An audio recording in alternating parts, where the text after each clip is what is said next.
पूरा हॉल अपनी जगह पर खड़ा हो गया था। तालियों की गड़गड़ाहट रुकने का नाम ही नहीं ले रही थी।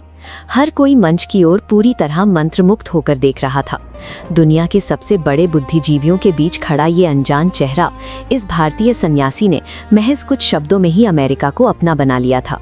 लेकिन इस चमकते मंच से कुछ साल पहले तक यही इंसान भारत की धूल भरी सड़कों पर नंगे पैर भटक रहा था। उनके पास ना पैसा था और ना ही अगले समय के भोजन का कोई ठिकाना।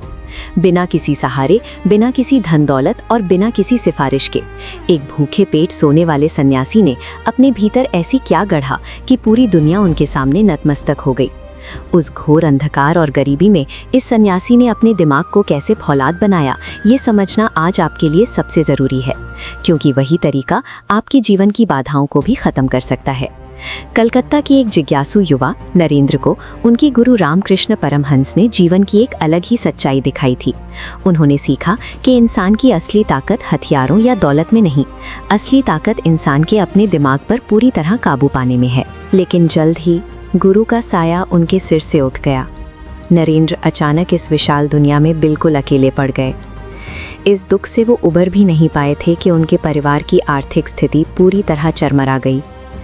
कलकत्ता के एक अच्छे परिवार का ये बेटा अब दाने दाने को मोहताज हो गया। जिन रिश्तेदारों और समाज ने कभी सम्मान दिया था, उन्होंने एक पल में मुंह मोड़ लिया। इस गरीबी ने उन्हें दिखा दिया कि बेबस इंसान को समाज कितनी जल्दी नकार देता है। ऐसे हालात में किसी भी इंसान का टूट जाना स्वाभाविक था, लेकिन उनका असली सफ़र तो अब शुरू होने वाला था। मानसिक मजबूती कभी सुख सुविधाओं में नहीं बनती। ये तब जन्म लेती है जब आप जीवन के सबसे निचले स्तर पर होते हैं और आपको बिखर जाने या आगे बढ़ने में से किसी एक को चुनना होता है। नरेंद्र ने अपना घर हमेशा के लिए छोड़ दिया। वे स्वामी विवेकानंद बने और भिक्षा मांगते हुए पूरे भारत की पैदल यात्रा पर निकल पड़े। उन्होंने आम लोगों की झोपड़ियाँ देखीं। हर तरफ फैली हुई भूख, बीमारी और बेबसी ने उन्हें अंदर तक हिलाकर रख दिया। हिमालय से लेकर कन्याकुमारी तक फैले इस विशाल देश में वो लगातार चलते रहे। उनका शरीर थका हुआ था, लेकिन उनकी आंखें अपने देशवासियों का दर्द महसूस कर रही थीं। इन रास्तों पर उनका लक्ष्य बदल गया। उन्होंने खुद के लिए मोक्ष पाने की इच्छा को पीछे छोड़ दिया और अपना जीवन इंसानियत के भले के लिए सौंप दिया। उन्होंने एक बेहद कठोर फैसला लिया। वे भारत के प्राचीन ज्ञान को पश्चिम के अमीर देशों तक ले जाएंगे, ताकि बदले में अपने भूखे देशवासियों के लिए कुछ मदद जुटा सकें। ये विचार ही पागलपन लग रहा था। बिना पैसों के, बिना किसी पहचान के दुनिया के दूसरे छोर पर जाना, जहां जीवित बचने की भी कोई गारंटी नहीं थी। जब कोई इंसान एक बड़े मकसद के लिए लड़ना शुरू करता है, तो उसके अंदर एक ऐसी ऊर्जा पैदा होती है जिसे रोकना असंभव है। महीनों की लंबी और थका देने वाली समुद्री यात्रा के बाद वे एक बिल्कुल ही अलग और बेहद ठंडे देश में पहुंचे। 19वीं सदी के शिकागो की ऊंची इमारतों, मशीनों और अनजान चेहरों की भीड़ में ये भारतीय सन्यासी बिल्कुल अलग थलग खड़ा था। मुसीबतें एक साथ टूट पड़ी। उनका सामान खो गया, पैसे खत्म हो गए और उनके अलग पहनावे की वजह से स्थानीय लोगों ने उनका भारी अपमान किया।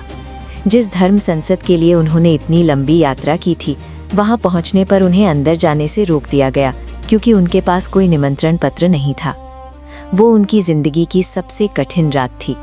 भूख से तड़पते हुए शिकागो की खून जमा देने वाली सड़क पर वो एक दीवार के सहारे पूरी रात सिकुड़कर बैठे रहे। उस ठिठुरन के बीच उनका शरीर कांप रहा था, लेकिन इरादा नहीं डगमगाया। जब सुबह हुई तो शिकागो की वही गलियां उनके लिए संसद का रास्ता खोल रही थी। ये अकेलापन और अपमान दरअसल एक फिल्टर की तरह था। इसने उनके भीतर के संशय को पूरी तरह जला दिया और केवल एक अडिग विश्वास को बाकी रहने दिया, जिसे कोई भी बाधा नहीं तोड़ सकती थी।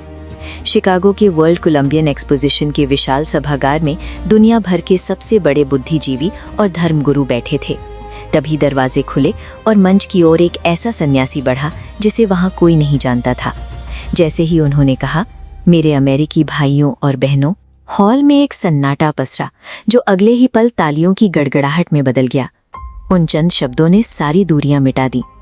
लोग सिर्फ उनके शब्दों पर ताली नहीं बजा रहे थे, वो उस अजेय आत्मविश्वास के आगे नतमस्तक थे, जिसे इस इंसान ने अपनी भूखमरी, दर्द और भारत की धूल भरी सड़कों पर तपाकर हासिल किया था। दुनिया आपको तभी पहचानेगी जब आप पहले खुद पर विश्वास करना सीखेंगे। स्वामी विवेकानंद की सबसे बड़ी सीख यही है, उठो, जागो और तब तक मत रुको जब तक लक्ष्य प्राप्त न हो जाए। ऐसी ही प्रेरणादायक कहानियों के लिए EDU सफर फ्री से जुड़िए, जहां हम इतिहास के पन्नों से आपके लिए सफलता के व्यावहारिक सूत्र खोज कर लाते हैं। सब्सक्राइब